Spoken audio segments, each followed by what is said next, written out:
Soul जब शरीर को छोड़कर जा रही है उसके दो कारण है कि शरीर की एनर्जी और सोल की एनर्जी में डिफरेंस है।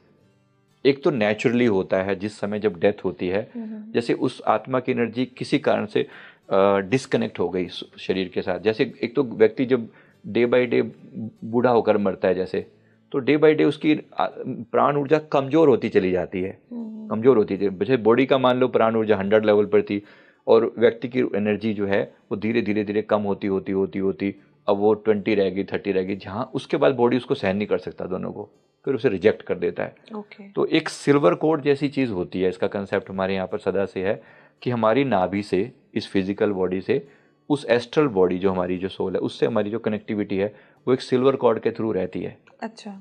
तो जब ये सोल पूरी तरह शरीर को छोड़ देती है तो सिल्वर कॉर्ड कट जाती है। बिना सिल्वर कॉर्ड कटे अगर ये दोनों कनेक्टेड है तो ये सोल कहीं भी जाए, इसको एस्ट्रल ट्रैवल बोलते हैं। अच्छा। कि बिना सिल्वर कॉर्ड भी कनेक्टेड है तो आप जहां भी जाओगे ये दोनों के बीच में कम्युनिकेशन होता रहता है, वापस आ जाते हो। बिल्कुल बिल्कुल वापस आ जाते हो। तो एस्ट्रल ट्रैवल का इसको मैं कहूँ स्पिरिचुअल बेनिफिट्स क्या हैं और अगर वर्ल्डली बेनिफिट्स क्या हैं इसके? स्पिरिचुअल बेनिफिट सबसे बड़ी बात तो यह है कि आप अपनी आइडेंटिटी को समझ पाते हो। दूसरा, आपको डेथ का फियर बिल्कुल खत्म हो जाता है। अच्छा। कि अब आपको ये पक्का पता है कि आप एक सोल हो। अभी तक तुम थ्योरेटिकली जानते हैं नैनम छिंदन्ति शस्त्राणि नैनम दहति पाव, क्या कह देना आसान है, लेकिन ये जानना कि मैं मरता नहीं हूँ वास्तव में। तो आपने खुद को रियली उसमें जाना, उस फॉर्म में जाना कि आप मरे भी सही लेकिन मर के भी नहीं मरे। तो वो आइडेंटिटी को सिर्फ शब्दों में नहीं है, वो एक्सपीरियंस से समझ में आता है कि आप उससे अलग होकर शरीर से अपने आप को देख पा रहे हो। तो वो एक सबसे बड़ी बात है।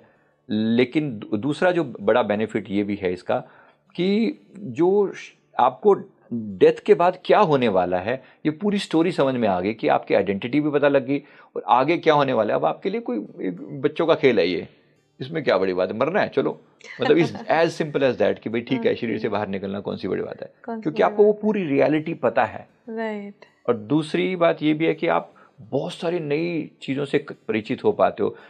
जब मैंने शरीर से बाहर निकल के अब देखता हूँ, जैसे अब अभी ये ऑब्जेक्ट्स दिखाई पड़ रहे हैं आसपास में, ये मतलब एस्ट्रल ट्रेवल करते हुए ये ऑब्जेक्ट ऐसे नहीं दिखेंगे। अच्छा। सिर्फ इनकी एनर्जी समझ में आती है कि ये एनर्जी है, ना ये दीवार है ना कुछ भी, ऐसा कुछ भी मैटर नहीं करता, बस यू जस्ट गो अक्रॉस। अच्छा। आप सिर्फ इजीली ऐसे निकल जाते हो ट्रांसपेरेंटली सब निकल के। लेकिन अब कहाँ जाना है और उस समय क्या घटित होता है, उस समय आपको सारे ही लोग एस्ट्रल फॉर्म में नजर आते हैं। अच्छा।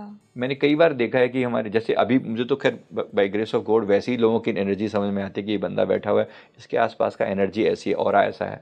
मृत्यु के बाद तो ये बिल्कुल क्लियर कट दिखता है कि अन्य लोग भी जो जा रहे हैं, जिनकी यात्रा हो रही है, अच्छे लोग भी और बुरे भी, वो जो जिनकी डेथ हो रही है वो भी जा रहे हैं, आपको सोल्स दिखाई देती हैं कि ये सब जा रहे हैं। ये सब घटना एक अलग लेवल पर हो रही है।